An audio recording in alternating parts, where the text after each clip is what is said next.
लालू पर गरम तो सीएम नीतीश पर नरम हुए जीतन राम मांझी। बिहार में महागठबंधन से रिश्ता तोड़ चुके हिंदुस्तानी आवाम मोर्चा के अध्यक्ष जीतन राम मांझी कौन सी पार्टी ज्वाइन करेंगे, इस बात की घोषणा वो 30 अगस्त तक कर देंगे। बता दें कि मांझी ने अभी तक अपने पत्ते नहीं खोले हैं। हालांकि महागठबंधन में वापस जाने की बातों का भी उन्होंने पूर्णतः खंडन कर दिया है। वहीं उन्होंने सीएम नीतीश कुमार के कामों को अच्छा बताते हुए कहा कि उनसे उनकी बात हुई है। इसके अलावा उन्होंने लालू परिवार पर तीखा वार करते हुए कहा कि राष्ट्रीय जनता दल सुप्रीमो लालू प्रसाद यादव के कारण ही उन्हें मुख्यमंत्री की कुर्सी गंवानी पड़ी थी। और तो और मांझी ने यह भी कहा कि तेजस्वी यादव ने अनुसूचित जाति और जनजाति को एकजुट करने के विचार को भी पलीता लगा दिया है।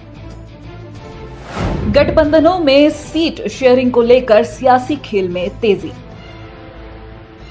बिहार विधानसभा चुनाव को लेकर दोनों प्रमुख गठबंधनों में सीट शेयरिंग को लेकर सियासी खेल तेज हो रहा है। राष्ट्रीय जनतांत्रिक गठबंधन में लोक जनशक्ति पार्टी की तरफ से 42 सीटों पर दावेदारी सामने आई है। एलजेपी की इस दावेदारी पर बीजेपी और जनता दल यूनाइटेड ने प्रतिक्रिया देते हुए कहा कि समय आने पर सभी मुद्दों पर विचार कर लिया जाएगा। आपको बता दें कि एनडीए में सबसे पहले एलजेपी ने सीटों को लेकर अपनी दावेदारी पेश की है।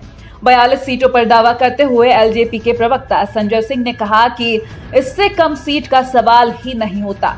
तो वहीं बीजेपी के राष्ट्रीय अध्यक्ष जेपी नड्डा ने पहले ही आश्वस्त कर दिया है कि पार्टी ने जितनी सीटों पर 2015 में चुनाव लड़ा था उतनी तो सीटें मिलेंगी ही।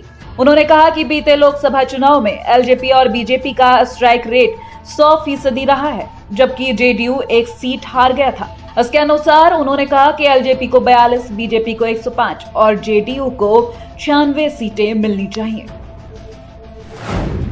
ईवीएम जांच का पहला चरण हुआ पूरा।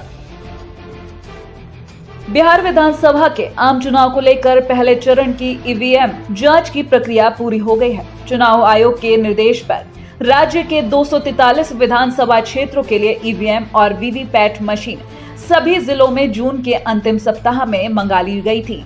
इसके बाद आयोग के निर्देश पर राज्य के मुख्य निर्वाचन पदाधिकारी HR श्रीनिवास ने सभी जिलों के जिला निर्वाचन पदाधिकारी सह जिलाधिकारी को भी सभी ईवीएम की फर्स्ट लेवल चेकिंग शुरू करने का निर्देश दिया था। इस प्रक्रिया के तहत करीब 1.5 महीने में सभी ईवीएम और वीवीपैट मशीन की जांच की गई है। निर्वाचन विभाग के आधिकारिक सूत्रों के अनुसार अब सभी जिलों में FLC की प्रक्रिया पूरी कर ली गई है। जिन ईवीएम में थोड़ी बहुत तकनीकी परेशानी दिखाई दी, उसे तुरंत ईवीएम बनाने वाली कंपनी के तकनीकी विशेषज्ञ द्वारा ठीक करा दिया गया है। बिहार के 3304 पंचायतों में 9वीं कक्षा का शुभारंभ। बिहार सीएम नीतीश कुमार ने सोमवार को राज्य के उच्च माध्यमिक विद्यालय विहीन 3304 पंचायतों में शैक्षिक सत्र 2020-21 से 9वीं कक्षा का शुभारंभ वीडियो कॉन्फ्रेंसिंग के जरिए किया। इसके साथ ही अब राज्य के सभी 8386 ग्राम पंचायतों में माध्यमिक शिक्षा की सुविधा बहाल हो गई है। मुख्यमंत्री ने पंचायत और निकाय शिक्षकों के संबंध में ये भी कहा कि उनके लिए जो भी सेवा शर्त में सुधार और वेतन वृद्धि की गई है वो आखिरी नहीं है, आगे भी ये जारी रहेगा। विपक्ष पर निशाना साधते हुए सीएम नीतीश कुमार ने कहा कि शिक्षा पर पूर्व में कोई भी ध्यान नहीं दिया गया था। 2005 में तो पहले राज्य में स्कूल कहाँ हैं, इसका भी कुछ पता नहीं चलता था। बिहार विधानसभा चुनाव 2020 में बदला समीकरण।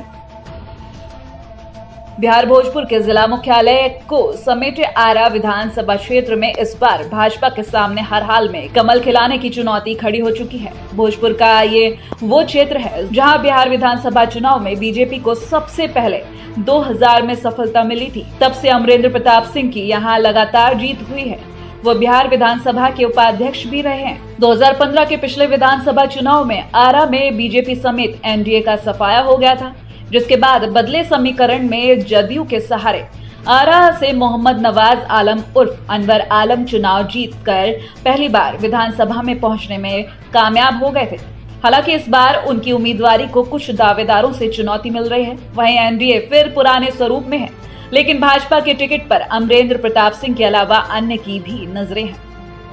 भाजपा का चुनावी संपर्क अभियान 25 अगस्त से होगा शुरू। बिहार विधानसभा चुनाव के मद्देनजर बिहार भाजपा ने चुनावी संपर्क अभियान 25 अगस्त से शुरू करने का फैसला किया है। बता दें कि ये संपर्क अभियान 2 अक्टूबर तक चलेगा। प्रदेश कार्य समिति की बैठक में इन कार्यक्रमों की घोषणा खुद बिहार भाजपा अध्यक्ष डॉक्टर संजय जायसवाल ने की है। संपर्क अभियान की शुरुआत 25 अगस्त से होगी और 29 अगस्त तक विधानसभा स्तरीय बैठक होगी, जिसके लिए 23 समूह बनाए गए हैं। हर समूह के सदस्य को विधानसभा क्षेत्रों के मंडल और शक्ति केंद्र की बैठकों में शामिल होना है। वहीं 30 अगस्त को होने वाले पीएम की मन की बात को पार्टी ने बड़े रूप में सुनने का फैसला लिया है। 30 अगस्त को वोटर लिस्ट की समीक्षा होगी, जबकि 1 से 6 सितंबर के बीच प्रदेश पदाधिकारी, विधायक, सांसद और विधानसभा प्रभारी अपने अपने क्षेत्र के सरकारी कर्मी, मसलन पंचायत जनप्रतिनिधि, टोला सेवक, जीविका दीदी, आंगनबाड़ी सेविका, विकास मित्र, किसान सलाहकार जैसे लोगों से मिलकर कोरोना के खिलाफ संघर्ष में उनके किए गए सराहनीय कार्य के लिए सम्मानित करेंगे। 20 से 25 सितंबर के बीच लाभार्थी संपर्क अभियान चलेगा, जिसमें केंद्र और राज्य सरकार की योजनाओं की जानकारी लाभार्थियों से मिलकर ली जाएगी। जनता दल यूनाइटेड ने हासिल की उपलब्धि। बिहार में 15 सालों से जनता दल यूनाइटेड की सरकार चल रही है और बिहार विधानसभा चुनाव की तैयारियों में जदयू ने जनता से संवाद की दिशा में बड़ी कामयाबी हासिल की है। जदयू ने अपना एक व्यापक ऑनलाइन प्लेटफॉर्म JDUlive.com बनाया है। सार्वजनिक संगठन, संस्थान या एक राजनीतिक दल के रूप में पार्टी ने इस उपलब्धि के साथ ही भारत की डिजिटल यात्रा में काफी बड़ी सफलता हासिल की है। अब इसके सहारे जदयू को संवाद करना और भी आसान हो जाएगा।